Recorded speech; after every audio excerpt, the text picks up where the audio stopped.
Are the ticket gates in Singapore just meant to be ornaments? They look more like gates for a poodle to hop over. This single remark caused a stir in the television studio.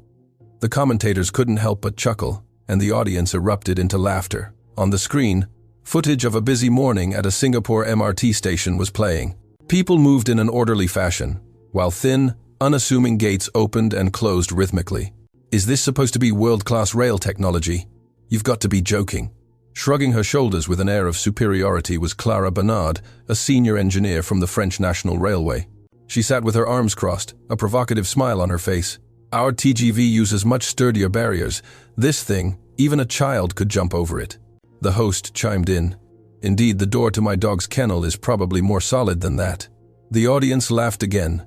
There's zero security awareness. Perhaps Singaporeans are just far too trusting of others. In that atmosphere filled with mockery and sarcasm, Clara nodded with satisfaction. To her, a ticket gate was a symbol of technology, heavy steel, surveillance cameras, and complex mechanisms. It was something that should protect through vigilance, not through reliance on trust. This was why she couldn't fathom Singapore's low-profile gates. Does this actually work? Anyone could just pass through for free, she added. A male commentator beside her joined in. Maybe Singaporeans are just too law-abidingly small to try jumping over them. Another wave of laughter hit the studio. After the program aired, social media was flooded with mocking posts. Singapore's ticket gates are for dogs. A nation that prided itself on high-tech infrastructure and efficiency had suddenly become a global laughingstock in an unexpected way. However, a few weeks later, Clara had to visit Singapore for a documentary and a collaborative project interview. The moment she stepped out of the airport and headed toward the rail system, she realized just how shallow her mockery had been. Those gates, which she had labeled as fit for dogs, contained a philosophy of trust that France had long lost, a philosophy Singapore had spent decades protecting. This is the story of how a French engineer realized her own ignorance and discovered the true strength hidden within a small gate. It is also a tribute to the pride and philosophy of the place we call Singapore. Clara Bernard, 35, belonged to the technical department of the French Railway, responsible for infrastructure design. Known as the Woman of Steel, she was meticulous and passionate, believing herself to be a pillar of her nation's engineering. Her visit to Singapore was part of a joint venture between the French Railway and Singapore's Land Transport Authority to improve user experience. The goal was to compare systems and learn from each other. A French TV crew accompanied her. The same crew that had broadcast her Poodlegate comment. Clara already held complex feelings toward Singapore. Years ago, her company had offered a special first-class upgrade service specifically for Singaporean tourists as a gesture of gratitude after a Singaporean traveler had heroically saved a child during a French rail accident. It was a symbol of corporate goodwill. However, the subsequent reports Clara received were disheartening. They cited Singaporean passengers leaving trash on seats, being loud in quiet zones, and even taking items that didn't belong to them. Is this the so-called civilized Singaporean? Have they changed? She wondered. She felt a sense of disappointment that bordered on hostility. Against this backdrop, she held on to her one great pride, the French high-speed rail. From Paris to Lyon in just 2 hours, the aerodynamic design, the smooth ride, and the interior elegance of French style. This was the pinnacle of technology. She especially respected the taste of Christian Lacroix, who designed the TGV seats. Engineering, she believed, should be beautiful. Can I really learn anything from Singapore? She muttered to herself while looking out the airplane window. With the camera crew in tow, she maintained her confident smile, carrying the pride that French railways were the gold standard of the world. She had no idea that her obvious reality was about to be completely overturned. When she stepped onto the grounds of Changi International Airport, Clara gasped. The floors were so polished, they sparkled, and even the air felt exceptionally fresh. The staff at the arrival hall greeted her with warm, genuine smiles. "Welcome to Singapore." The phrase warmed her heart in a strange way. The signage, leading to the baggage claim, was marked in English, Mandarin, Malay, and Tamil. The crowd moved seamlessly, no one stopped abruptly, and no movement was wasted. The flow of people was like water. "Why is it so smooth?" she asked a colleague. He shrugged. Probably just staged for the cameras. Even so, a feeling began to stir in Clara that couldn't be explained away as a staged effect. On the way to the hotel, she stared out the window. There wasn't a speck of litter on the streets. The traffic lights transitioned with absolute precision. Every car maintained a safe distance, moving like an orderly machine, yet without feeling cold or oppressive. The scene was worlds apart from the chaotic streets of Paris she knew. A few days later, she saw a news report. In the 2024 Global Airport Rankings, Singapore's Changi was once again named one of the cleanest in the world. Meanwhile, Paris' Charles de Gaulle was nowhere near the top. Clara gave a bitter smile. So, it wasn't a coincidence. Clean and kind, yes, but she told herself that service spirit and railway technology were two different things. The next day, the French delegation visited the transport headquarters. They were met by Mr. Tan Kian Wei, a manager from the International Relations Department.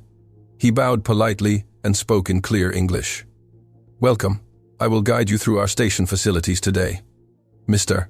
Tan was a man who chose his words with extreme care.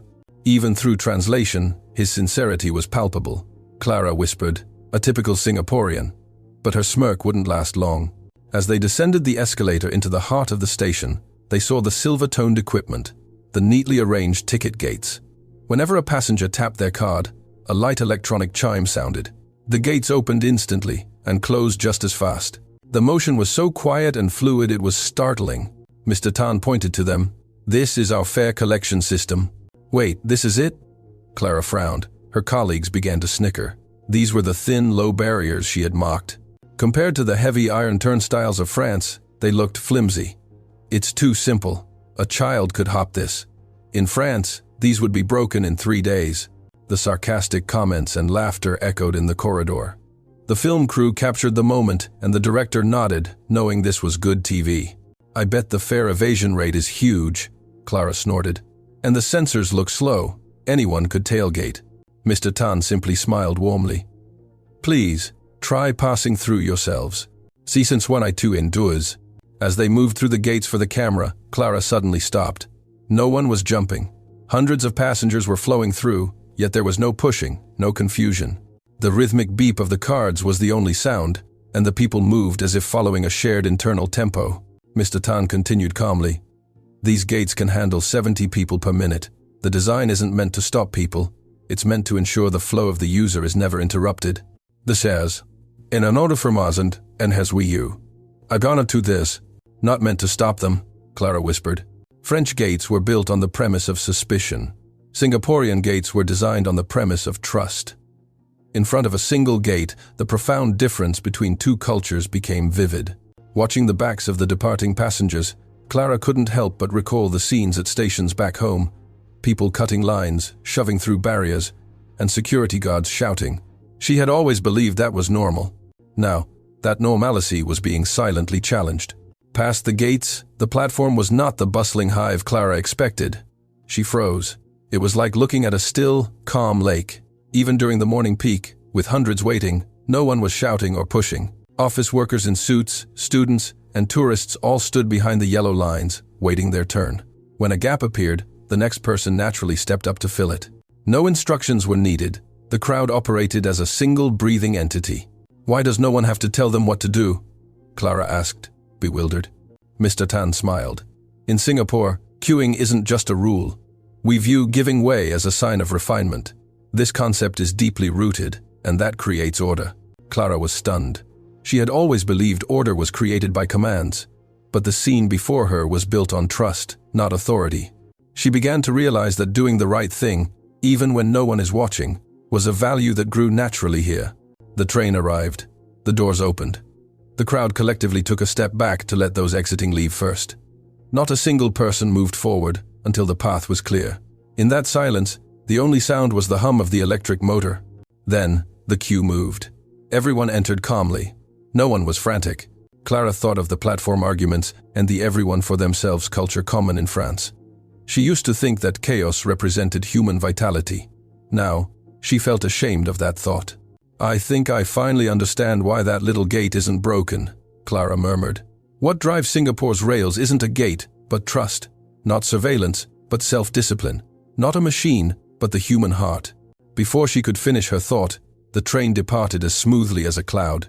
Clara held her breath and checked her watch. The departure was exactly on time, down to the second. "Our average delay is near 0, Mr. Tan said. There was no boastfulness in his voice. only the quiet warmth of someone affirming a daily commitment to excellence. Clara let out a soft breath and smiled. It wasn't a smile of mockery, but of genuine emotion. I've never experienced such a quiet departure. It's as if time itself is gently accommodating the passengers. Mr. Tan's eyes crinkled. Yes, in Singapore, the railway marks time by the breath of the people, not just by measuring flow with a machine. The machine measures, but the human feels the flow. This phrase sank deep into her heart. Her understanding of the word precision was quietly changing. When they moved to the high-speed link platform, the atmosphere shifted again. The density of the air seemed to change. Clara gasped. Hundreds were waiting, yet the air was clear. The only sounds were the soft announcements. "Why is it so quiet?" she whispered. "In our culture," Mr. Tan explained, "silence isn't about endurance. It's about not encroaching on another person's time. It's an act of care. Like taking your trash with you after a meal, it's not just to avoid trouble, it's to be kind to the next person using the space."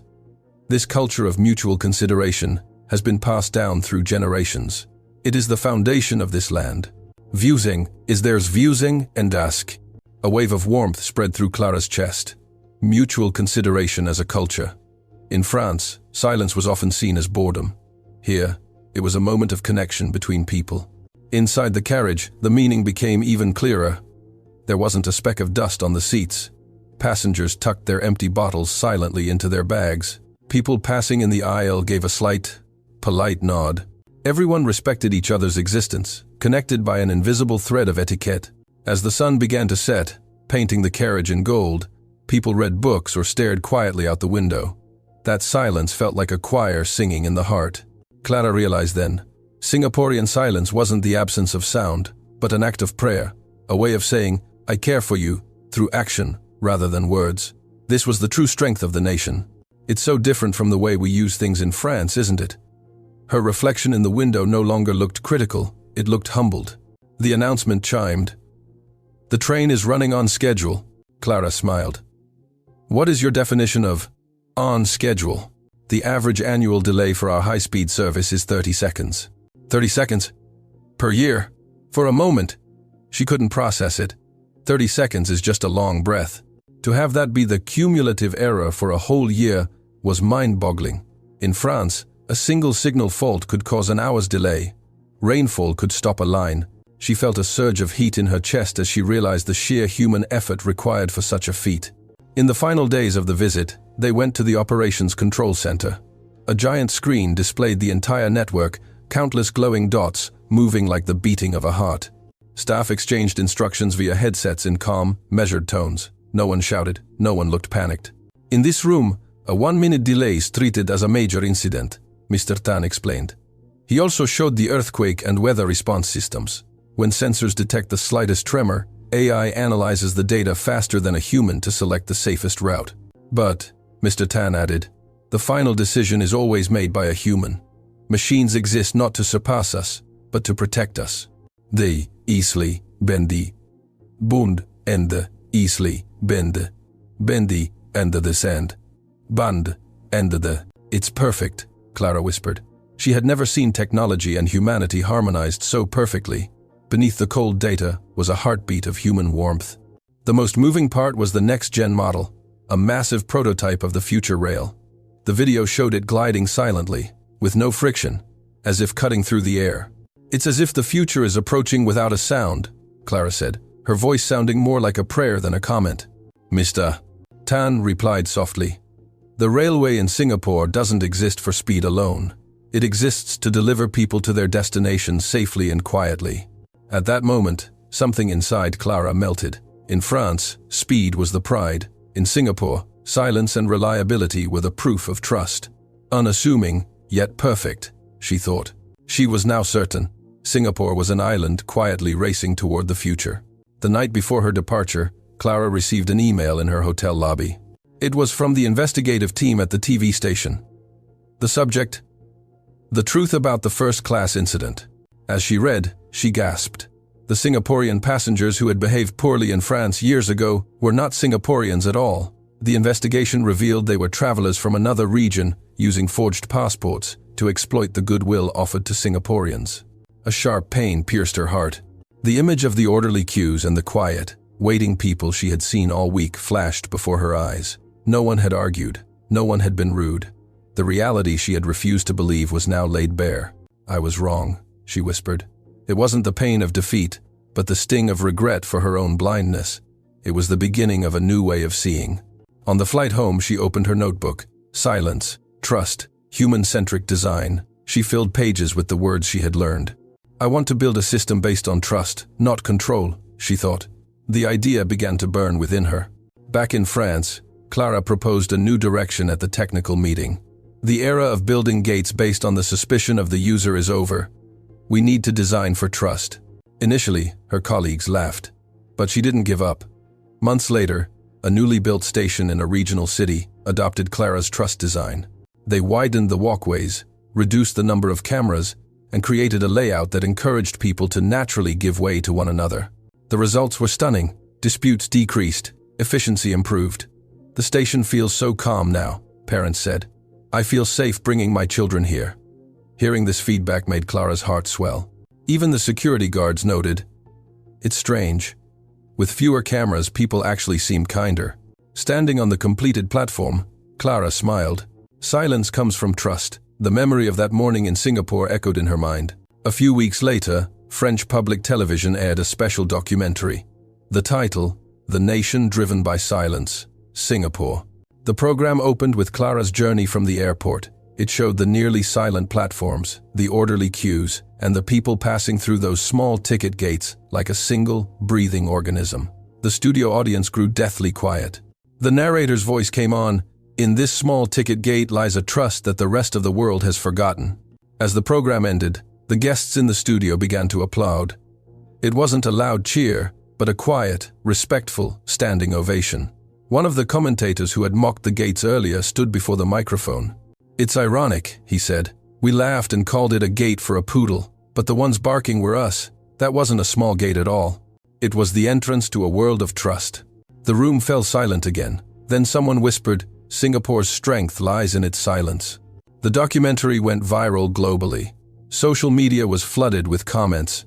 "This culture of consideration is how you build the world's best railway." Trust is a more powerful security measure than any sensor.